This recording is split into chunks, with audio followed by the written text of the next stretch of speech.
فوت हुई तो मैंने उसका कफन चोरी किया। थोड़ा सा दूर जब मैं चला, दूर जाने के बाद शैतान ने मेरे दिल में वसवसा डाला, तो उस शैतान के वसवसे की वजह से फिर मैं दोबारा उसकी तरफ लौट गया, तो उस मुर्दा हालत में मैंने उससे जिना कर लिया। अल्लाह के महबूब को गुस्सा आया, अल्लाह के महबूब उठकर चले गए। अल्लाह के महबूब ने फरमाया तू तो जहन्नम के ही लायक है। उसके बाद वो नौजवान भी चला गया। अब वो नौजवान 40 दिन तक मारा मारा फिरता रहा, अल्लाह रब्बुल इज्जत की जात से माफी मांगता रहा।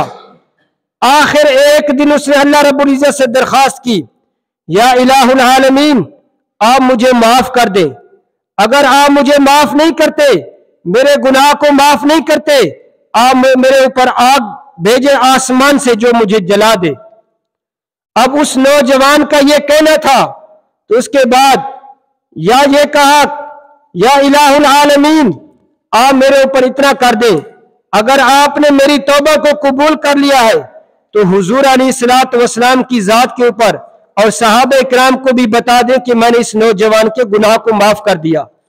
तो आसमान से हज़रत जिब्राइल तशरीफ लाए। हज़रत जिब्राइल अलैहिस्सलातु वस्सलाम जब आए, आकर अर्ज करने लगे हुजूर अलैहिस्सलातु वस्सलाम के पास, सलाम अर्ज किया।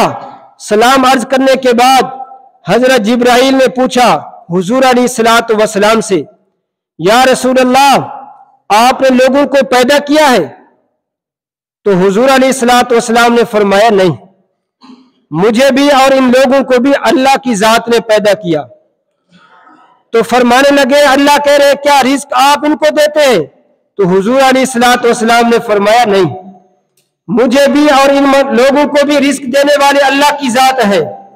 हजरत जिब्राइल ने पूछा, अल्लाह कह रहे हैं क्या आप बंदों की तौबा कबूल करने वाले हैं? तो हजरत जिब्राइल के ने जब ये कहा तो हुजूर अलैहिस्सलातु वस्सलाम ने फरमाया नहीं, मेरे भी और उन लोगों की भी, अपनी मखलूक की भी तौबा करने वाली जात सिर्फ और अल्लाह रब्बुल इज्जत की जात है। तो उसके बाद हज़रत जिब्राइल ने फरमाया कि अल्लाह रब्बुल इज्जत कह रहे हैं कि मैंने उस नौजवान के गुनाह को माफ कर दिया, उस नौजवान की तौबा को मैंने कबूल कर लिया। और इसी तरह फरमाया गया, हुजूर हजरत अब्दुल्ला बिन उबैद इनसे मनकूल है, वो फरमाते हैं कि आदम अलैहिस्सलातु वस्सलाम ने अल्लाह रब्बुल इज्जत की जात से दरखास्त की, या इलाहुल आलमीन आपने हमारे ऊपर शैतान को मुसल्लत कर दिया, अब शैतान के वसवसे से बचना आपकी मदद के बगैर मुमकिन नहीं। तो अल्लाह रब्बुल इज्जत की जात ने फरमाया, आए आदम आपकी नस्ल से जो भी पैदा होंगे उनको भी शैतान मरदूद के मकर से और बुरे साथियों की हिफाजत के लिए मैं पहरेदार मुकर्रर करूंगा। और उसके बाद हज़रत आदम फरमाते, मैंने कहा या इलाहुल आलमीन मजीद और कुछ इनायत फरमाए। अल्लाह रब्बुल इज्जत ने फरमाया कि मैंने आपकी आदम इब्ने आदम, मैंने आपकी औलाद के लिए रहमत के दरवाजों को और तौबा के दरवाजों को मैंने खोल दिया है। जब तक मगरिब से सूरज तुलू नहीं होगा उस वक्त तक तौबा का दरवाजा बंद नहीं होगा। उसके बाद आदम अलैहिस्सलातु वस्सलाम ने फरमाया कि मैं या इलाहुल आलमीन मजीद कुछ और इनायत फरमाए। अल्लाह रब्बुल इज्जत ने फरमाया कि एक नेकी के बदले 10 गुना, एक नेकी करेंगे 10 गुना अजर मिलेगा। उसके बाद फरमाया कि कुछ और मजीद इनायत फरमाए।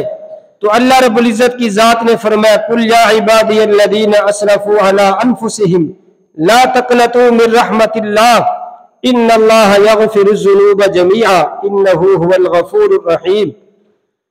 आए आदम आ मेरे बंदों से कह दे कि मेरी रहमत वसी है, मेरी रहमत से ना उम्मीद ना हूं कि मेरी रहमत बहुत वसी है। अगर आप लोग गुनाह कर चुके हैं, गुनाह करने के बाद तुम मुझसे सिर्फ और सिर्फ तौबा कर लो, मैं रब्बे ज़ुल जलाल उन गुनाहों को मिटा दूंगा। इसी तरह हज़रत इब्ने अब्बास रज़ी अल्लाह तआला अन्हु से मरवी है, वो फरमाते हैं जिस वक़्त बंदा अल्लाह रब्बुल इज्जत की जात से तौबा करता है, निदामत के शर्मिंदगी के आंसू बहाता है, तो अल्लाह रब्बुल इज्जत की जात उसके तमाम गुनाहों को माफ कर देती है।